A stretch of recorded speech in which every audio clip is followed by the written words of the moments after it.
ഈശോ മിശിഹായ്ക്ക് സ്തുതിയായിരിക്കട്ടെ. പ്രിയ സഹോദര സഹോദരി, നിനക്ക് നല്ലൊരു ദിവസം നേരുക. നിൻ്റെ ജീവിതത്തിൻ്റെ മേഖലകളിലേക്ക് ക്രിസ്തു വലിയ ഒരു സഹായമായിട്ട്, ശക്തിയായിട്ട് കടന്നു വരട്ടെ എന്ന് പ്രാർത്ഥിക്കുകയാണ്. ഈശോ ഈ ലോകത്തിലേക്ക് വന്നത് പിതാവിൻ്റെ പകരം നിൽക്കാനാണ്, പിതാവിൻ്റെ പ്രവൃത്തികൾ ചെയ്യാനായിട്ടാണ്.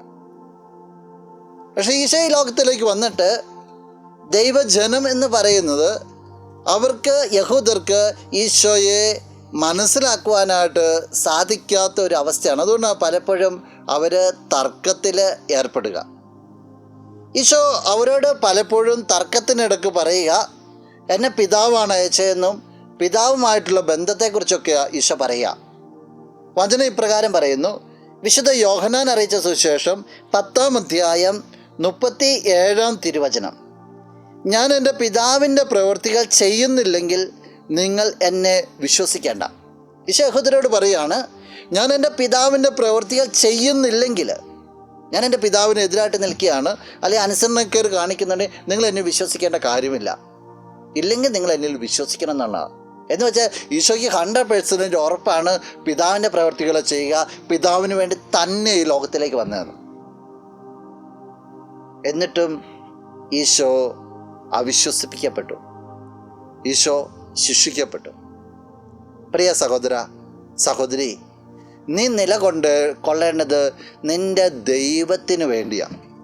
നീ നിൻ്റെ ദൈവത്തിന് വേണ്ടി നിലകൊള്ളുമ്പോൾ എല്ലാം സ്മൂത്തായിരിക്കും എന്ന് ചിന്തിച്ചേക്കല്ല്. ദൈവത്തെ മനസ്സിലാക്കാത്തവർ നിൻ്റെ കുടുംബത്തിലായാലും ചുറ്റുമുള്ളവരായാലും പല രീതിയിൽ നിന്നെ പരിഹസിച്ചെന്ന് വരും, പല രീതിയിൽ നിനക്ക് എതിരായിട്ട് നിന്നെന്ന് വരും. പക്ഷെ നീ ഒറ്റയ്ക്കല്ല, നിൻ്റെ ദൈവം നിൻ്റെ കൂടെയുണ്ട്. നിനക്ക് ശാന്തി കിട്ടും, സമാധാനം കിട്ടും, കരുത്ത് കിട്ടും. കാരണം കൂടെയുള്ളവന് ഈ ലോകത്തിൻ്റെ മേൽ അധികാരമുള്ളവനാണ്. ഈ ലോകത്തിൻ്റെ ശക്തികളെ പരാജയപ്പെടുത്തിയവനാണ് കൂടെയുള്ളവൻ. കൂടെയുള്ളവൻ്റെ ശക്തി തിരിച്ചറിഞ്ഞിട്ട് അവന് വേണ്ടി നീ നിലകൊള്ളുക. നിനക്കത് സാധിക്കട്ടെ. നമുക്ക് പ്രാർത്ഥിക്കാം. കണ്ണുകളടച്ച് ഒന്ന് കരങ്ങൾ കൂപ്പാം. നല്ലവനായ കർത്താവേ, നിന്നെ ഞങ്ങൾ സ്തുതിക്കുന്നു, ആരാധിക്കുന്നു, മഹത്വപ്പെടുത്തുന്നു.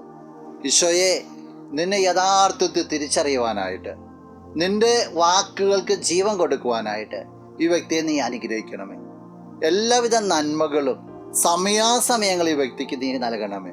നിൻ്റെ നാമത്തിൽ ഈ ജീവിതം ഇവരുടെ പ്രിയപ്പെട്ടവരൊക്കെ അനുഗ്രഹിക്കപ്പെടട്ടെ, ഇപ്പോഴും എപ്പോഴും എന്നേക്കും. ആമേൻ.